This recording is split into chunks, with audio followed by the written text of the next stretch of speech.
And I'm actually really bored. I'm bored by almost everything that I'm doing. That is the one thing that this year has revealed to me.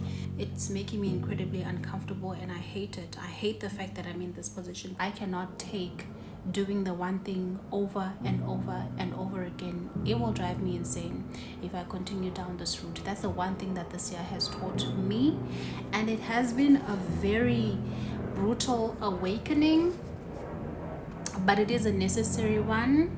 And it's also just a way for me and a reminder for me to say that I need to change direction, or else I'm really going to struggle mentally and physically. But this year has showed me that I'm seriously bored. I've had several other things that I've learned this year, but that's the main one. The fact that I'm listen, bored, and I cannot take it anymore. I can't take it anymore. This year has been very, very challenging, but there also has been quite a lot that I've learned. There's been a lot that I've been exposed to, and I've had the opportunity and the privilege to be amongst very excellent people, and for that I'm entirely grateful. And I found a lot of value by being in the midst of such people.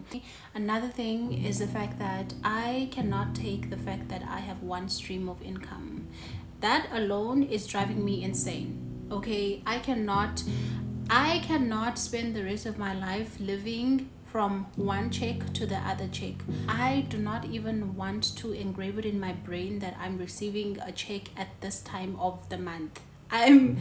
That is a very strange thing. And when I say that, people usually say, oh, you do not, that means you have money because you're not waiting for your next paycheck like that. Now I am waiting for it, but I just don't want to log it in my brain that I'm going to be receiving this paycheck. I'm going to be receiving and be dependent on that. I don't want to be in that cycle. But I have realized that it is making me extremely uncomfortable, the fact that I only have one paycheck coming in. And that paycheck is not enough. It's not nearly enough for the lifestyle that I want, for the lifestyle that I feel I deserve. And for the hard work that I put in, it's just not enough. It's not enough. So that is the one thing that I'm working towards changing. I am not trying to have the next year come to an end while I'm only still on that one stream of income. It's making me incredibly uncomfortable and I hate it. I hate the fact that I'm in this position, but the fact that I have a paycheck, I'm grateful for. But no, that has got to change. And also this year has taught me that if you're constantly praying for something, you will get it, even if it is something that is not right for you. But God will give you exactly what you need so that you can learn a good and brutal lesson, that you are not all knowing and you do not know what is best for you sometimes. So you constantly pestering him and wanting this thing, you wanting to be with that person, you wanting that job, you wanting to be in that space, only for you to get those things and they scorch you and they traumatize you because you just were so determined to get it, not knowing that it's not something that you should be getting, but you're getting it as a form of a lesson. It teaches you a lesson. So that's another thing that I have brutally learned this year. And there's a quote that says, if you didn't come from a wealthy family, then a wealthy family must come from you.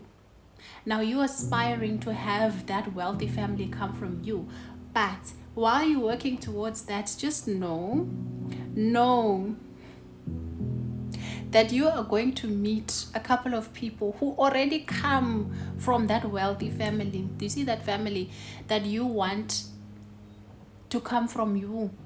Somebody already comes from that family, and they will have more than you. They will have more access than you. They will have more money than you. They will have a more influential friend group than you. They will have the resources. They will have people in their corner that will give them the opportunities. There's already somebody who comes from that family, and it's so important for you to know that it does not mean that you have to compete with that person. You competing with that person It's psychological suicide. It's emotional suicide. And you're going to learn that the hard way if you're not changing it. So just focus on your lane.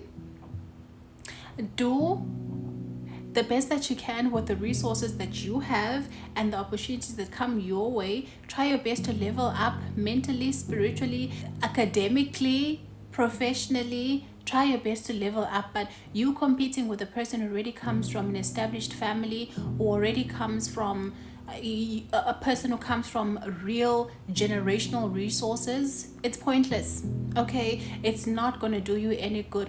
One thing that I can tell you is that if you come across people who come from an upbringing like that and who come from resources like that, it's best to keep them close, keep them as a friend, learn from them. You might just find yourself in the same circles that they are in, and obviously you will find that there's a lot of people who are influential there, but it's best to keep those people close to you, but just don't compete. Okay, you cannot compete. Learn and build what you can on your side, and you're gonna get there. You're definitely gonna get there. But please just don't compete with anyone. It's pointless. Really, it's pointless, and it's just mental suicide. Do not neglect your vocabulary. You need to learn how to articulate yourself. People really take you seriously when you are good at articulating what you have to say. So it's important that you develop your vocabulary. It is important that you read some books. And it's also something that I am planning to do, because I can see that I'm lacking in my vocabulary. I can see that there are some gaps in my vocabulary, and I do have a stack of books I have not read. I've been saying I'm going to read these books, and I can show you the stack that I have for now.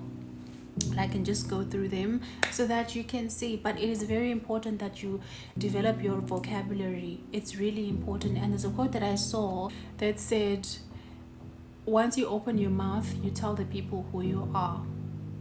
And people really do take you seriously based off of how you articulate yourself. That is just the sad truth of it. But how you deliver, how you speak, it brings a lot of value. I do have this is my stack. Some of these books are mine, some are not mine. I actually need to return the others that are not mine. My goodness. So I have in the driving seat, just to go through them, I have You're All That. Some are not mine. Hey, The Disruptors, I know this is definitely not mine.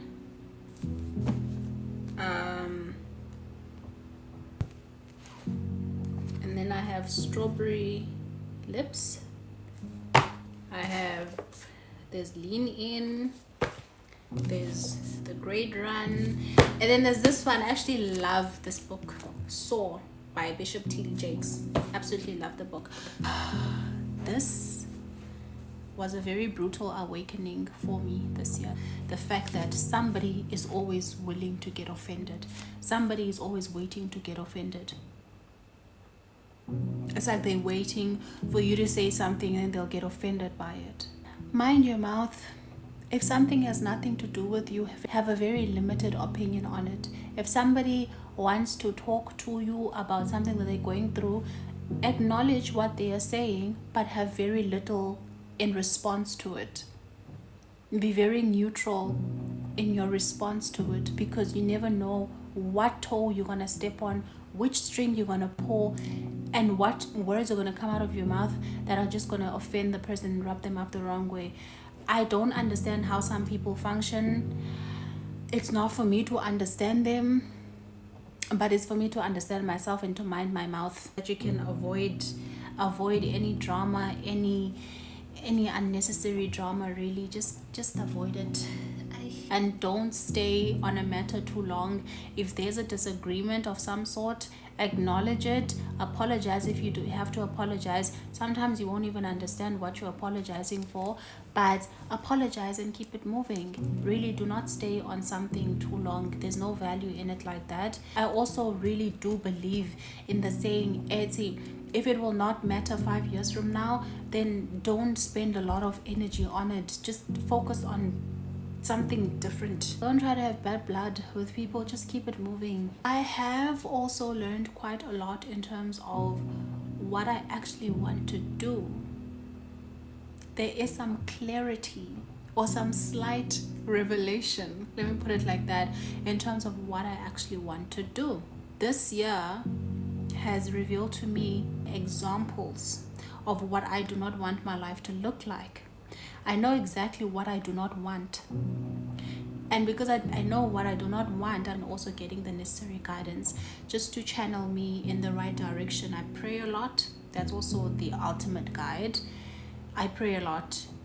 And besides prayer, I have been working and consulting the necessary people who have the tools and have the knowledge and have the capacity to guide a person towards seeing what they can actually do and what they can become, and what skills that they have that will realign them towards a direction that they want to go. So I've been doing quite a lot of that. Another thing, now this is the last thing I will share. Having money, it contributes a lot to how happy you are. Poverty will cost you happiness. That's the one thing that I honestly do believe, and I will stand by it. Poverty costs you a lot.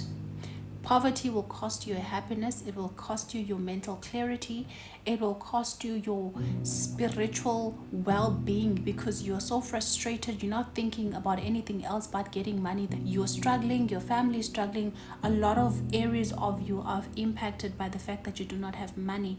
Money is important. Money does bring a lot of people happiness, or it would surely solve a lot of their problems. You can't enter certain circles if you do not have money. Money brings freedom. Money brings clarity. Money brings access. It brings opportunity. Money brings an easiness to things. A lot of people say, oh, I don't like money. Okay. Money will sometimes stand in the way of you establishing or starting the business that you want. If you do not have startup capital, it's very hard for you to get your business going. Money is very important. That has been revealed to me this year. And that if you do have it, there is some form of happiness that is attached to it. Obviously, do not worship it. You want it, but you must not go through hell and high waters, move heaven and earth, and execute everyone in your way just to get it. Now, that is just evil. But money does have a lot of benefits. And you know what? Money makes people hear you. This you might not like, but money does sometimes add value to what you have to say. Now, that is crazy for me, but it is the truth. Money will make a person who does not have the qualification on that certain subject have an opinion on that subject, and people take them seriously over the people that are actually qualified over that subject matter simply because they have money. That is what has been revealed to me this year. Money is very important. It's important in your life. It is important in your family's life. It is important in your social status. It is important in your romantic relationships. It is important. It is important. Money.